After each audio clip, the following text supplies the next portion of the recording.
My wife and I, we attended a marriage seminar.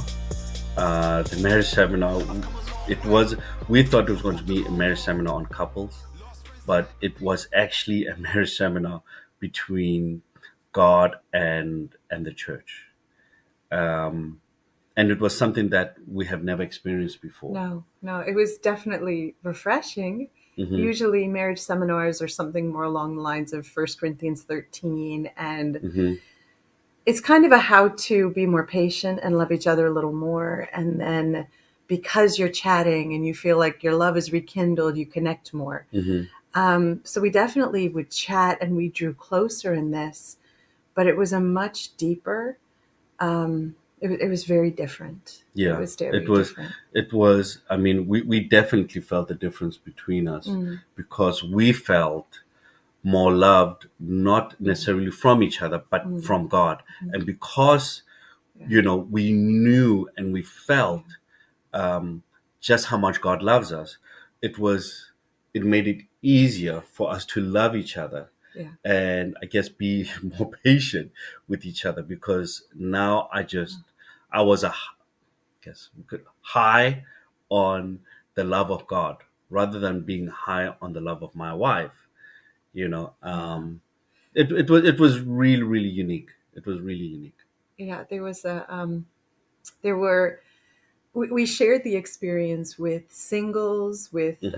widowed women, Hmm. and it was, I think all of us, it was unanimous that there was this atmosphere of, it was almost like floating on this air of freedom. Like it felt so other to be loved by God and to look into his eyes and just feel loved. It's an addiction.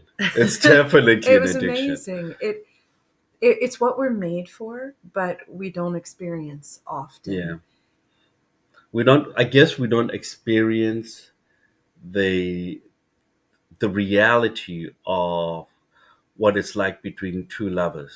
You know, Mm, mm, and this is mm, exactly that. mm, If you want to experience uh, that beginning again of um, first being in love.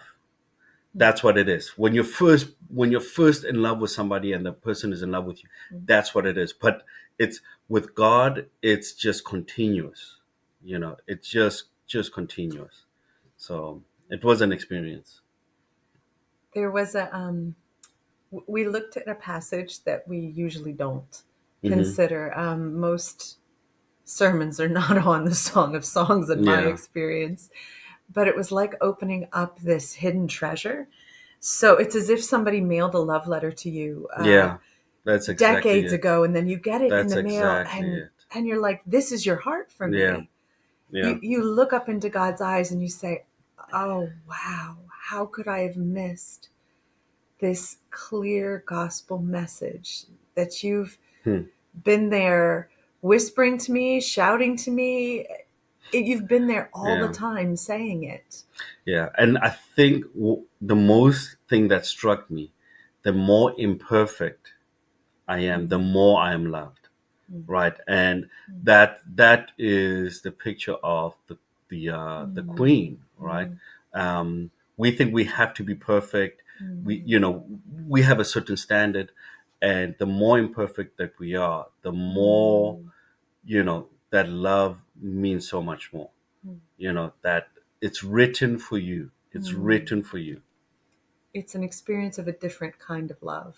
Hmm. Nothing based on me at Yeah. all. And that's radically Yeah. different. Yep. We experienced a very funny personal example a few days A later. moment. Yeah.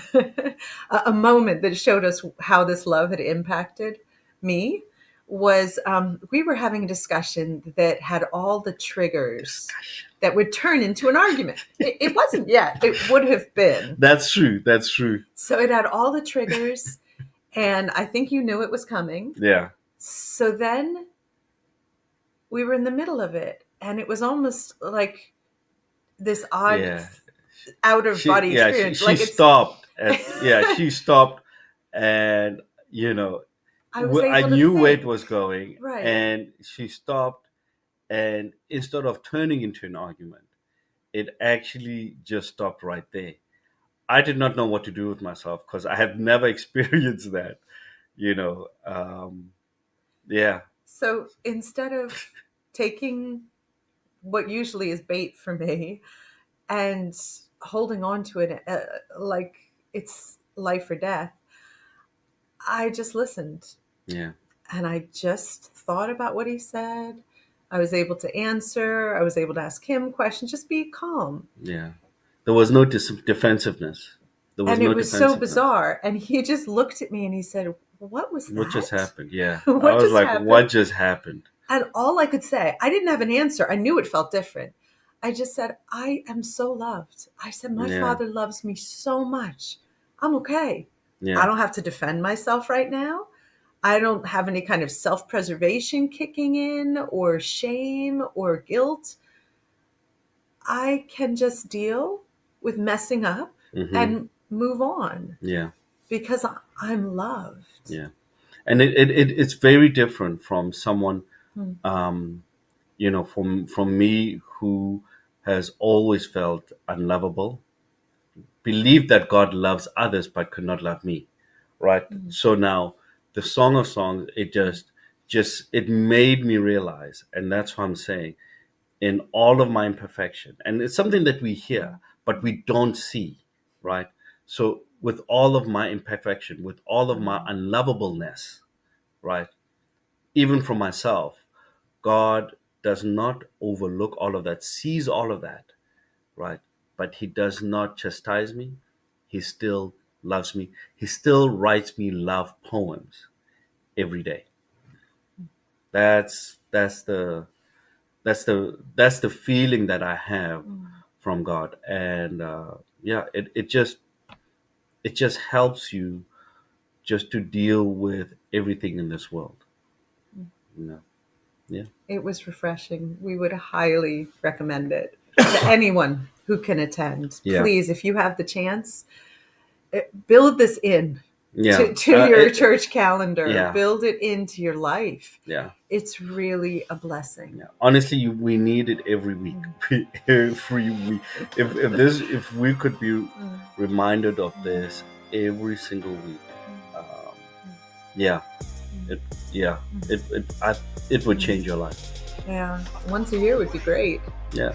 But it's such a good reminder because it drives us back Mm. to his gaze and his arms. It's beautiful.